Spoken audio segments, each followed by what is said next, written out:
बहुत समय पहले की बात है, जब धरती पर धर्म और तप की महिमा सबसे बड़ी मानी जाती थी। उस युग में एक महान और तपस्वी आरषि रहते थे जिनका नाम था महर्षि ध्रुवताप। वे अद्भुत ज्ञान और गहन साधना के लिए प्रसिद्ध थे। उनके पास एक अत्यंत रहस्यमयी विद्या थी, मधु विद्या, जिसे जान लेने वाला व्यक्ति अद्वितीय बुद्धिमत्ता और आत्मबल प्राप्त कर लेता। महर्षि ध्रुवताप का यह स्पष्ट नियम था कि वे इस विद्या को केवल उसी को प्रदान करेंगे जो सच्चा पात्र हो, जिसका मन निर्मल हो और उद्देश्य निष्कलंक। उन्हीं दिनों स्वर्गलोक के राजा इंद्रदेव को इस दिव्य विद्या के बारे में जानकारी मिली। उन्होंने यह भी जाना कि यह विद्या इतनी दुर्लभ है कि आरषि ध्रुवताप इसे किसी भी साधारण व्यक्ति को नहीं सिखाते। एक दिन इंद्रदेव ने छल का सहारा लिया। वे अपना रूप बदलकर एक सामान्य अतिथि के वेश में महर्षि के आश्रम में जा पहुंचे। महर्षि ध्रुवताप ने अतिथि को देखकर आदर पूर्वक उन्हें आश्रम में प्रवेश करने का आमंत्रण दिया, किंतु उस अपरिचित अतिथि, जो वास्तव में इंद्रदेव थे, ने कहा, मैं तभी भीतर आऊंगा जब आप यह वचन दें कि मेरी मांगी हुई वस्तु आप मुझे अवश्य देंगे।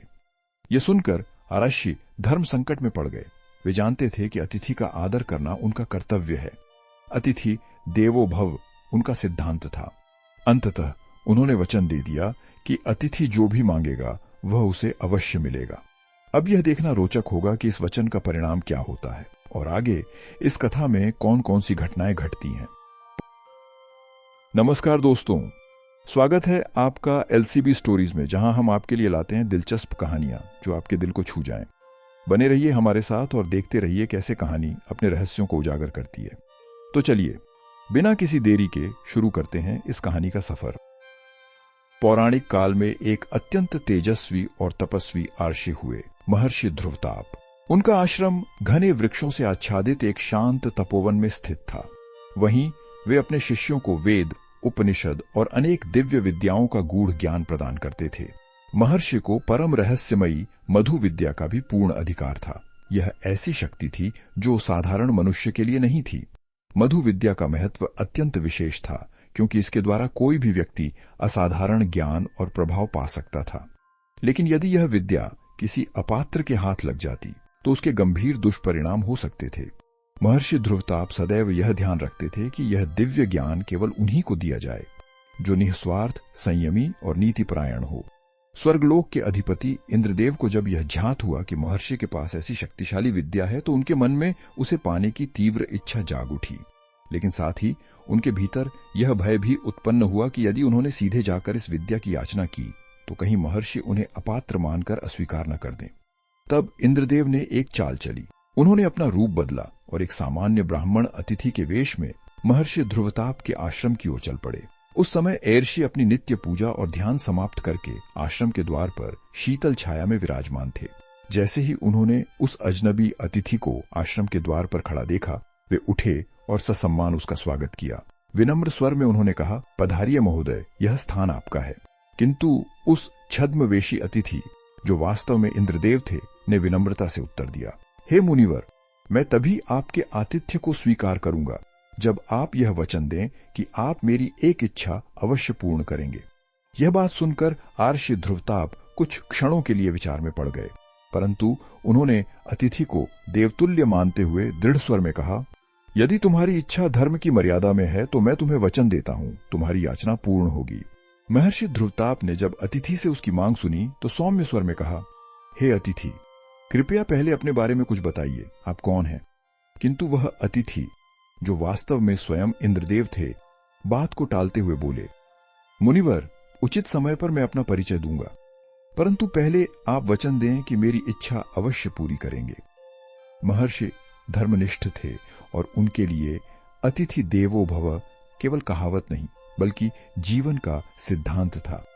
वे किसी भी आगंतुक का तिरस्कार करना या उसे निराश करना धर्म विरुद्ध मानते थे।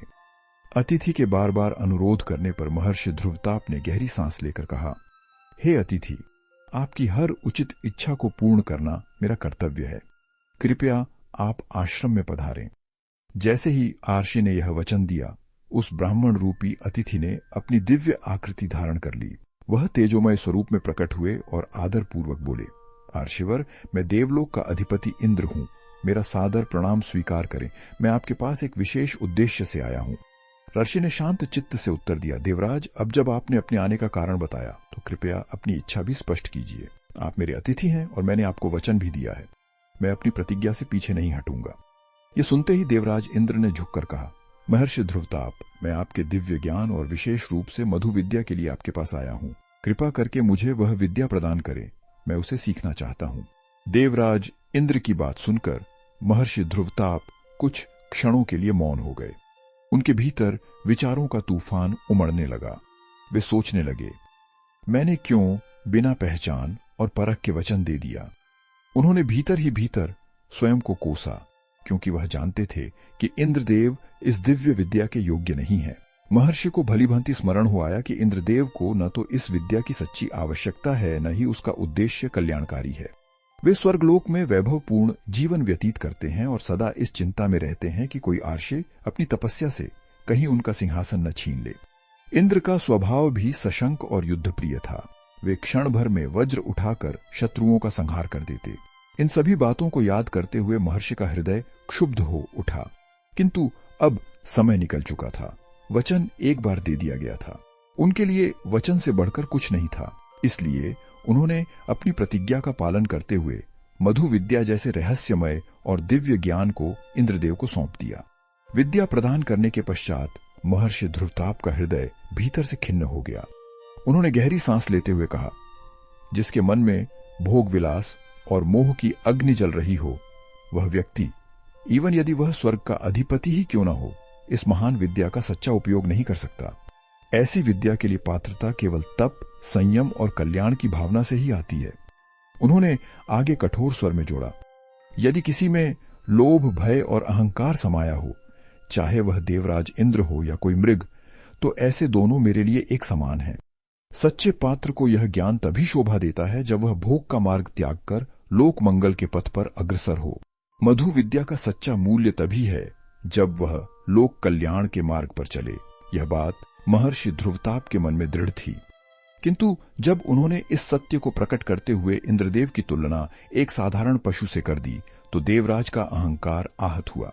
उनके भीतर क्रोध की ज्वाला भड़क उठी, परंतु तभी उनके मन में एक विचार कौंधा, महर्षि ने मुझे यह दिव्य विद्या सिखाई है, अतः वे मेरे गुरु हुए। एक शिष्य को अपने गुरु के प्रति क्रोध शोभा नहीं देता। इस विचार के आते ही इंद्रदेव का क्रोध शांत हो गया, लेकिन उनका मन पूरी तरह संतुलित नहीं था। उन्होंने गहरी दृष्टि से महर्षि की ओर देखते हुए कहा, हे मुनिवर, यदि आपने मेरे पश्चात इस मधु विद्या को किसी और को सिखाने का प्रयास किया, तो आपको अपने सिर से हाथ धोना पड़ेगा। आपका मस्तक आपके धड़ से अलग हो जाएगा। ऋषि ध्रुवताप ने यह श्राप भी शांत चित्त से स्वीकार किया। उन्होंने कोई प्रतिवाद नहीं किया, क्योंकि उनके लिए अतिथि का अपमान धर्म के विरुद्ध था। इंद्रदेव ने श्राप देकर आश्रम से प्रस्थान किया। समय बीतता गया। ऋषि ध्रुवताप ने मन को शांत कर पुनः अपने विद्यार्थियों को शिक्षा देना प्रारंभ कर दिया। उन्होंने धर्म, नीति और तप का मार्ग नहीं छोड़ा, किंतु इंद्रदेव के श्राप के भय से उन्होंने मधु विद्या को किसी को भी नहीं सिखाया। इन्हीं दिनों देवताओं के वैद्य अश्विनी कुमार, जो सदा दूसरों की पीड़ा दूर करने में लगे रहते थे, उन्हें किसी प्रकार यह झांत हो गया कि मधु विद्या वास्तव में महर्षि ध्रुवताप के पास है। वे दोनों भाई विनम्र भाव से आश्रम पहुंचे और हाथ जोड़कर बोले, हे मुनिवर, कृपया हमें मधु विद्या का ज्ञान प्रदान कीजिए। ये सुनकर आर्षि असमंजस में पड़ गए। उनका अंतर्मन द्वंद्व से घिर गया। वे जानते थे कि अश्विनी कुमार इस ज्ञान के सच्चे पात्र हैं। उनका जीवन सेवा और परोपकार में व्यतीत हुआ है, किंतु इंद्रदेव का श्राप उनके मन पर छाया हुआ था। यदि वे विद्या देते हैं तो मृत्यु निश्चित है, और यदि नहीं देते तो यह एक अनुचित कर्म होगा, सत्य का त्याग।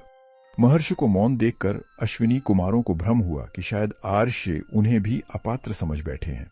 वे बोले, हे तपोनिष्ठ, हमने जीवन भर दूसरों के दुख दूर किए हैं, अंधों को रोशनी दी, रोगियों को स्वस्थ किया और कभी किसी से कुछ नहीं मांगा। हम यह विद्या केवल कल्याण के लिए चाहते हैं, न कि किसी स्वार्थ के लिए। कृपया हमें अपात्र न समझें। हम तो केवल लोकहित के उद्देश्य से यह रहस्य जानना चाहते हैं। उनकी बात सुनकर महर्षि ध्रुवताप ने गहरी सांस ली और फिर अपने भीतर के द्वंद्व को प्रकट करते हुए अपना संकट उनके सामने रख दिया। महर्षि ध्रुवताप की दुविधा को समझते ही अश्विनी कुमारों ने तुरंत समाधान प्रस्तुत किया। वे श्रद्धा से बोले, हे अर्षिवर, कृपया तनिक भी चिंता न करें। इस संकट का उपाय हमारे पास है। हम संजीवनी विद्या में निपुण हैं। हम पहले आपका मस्तक अलग कर सुरक्षित रख देंगे और उसके स्थान पर एक घोड़े का सिर लगा देंगे। उसी स्वरूप में आप हमें मधु विद्या का उपदेश दीजिए।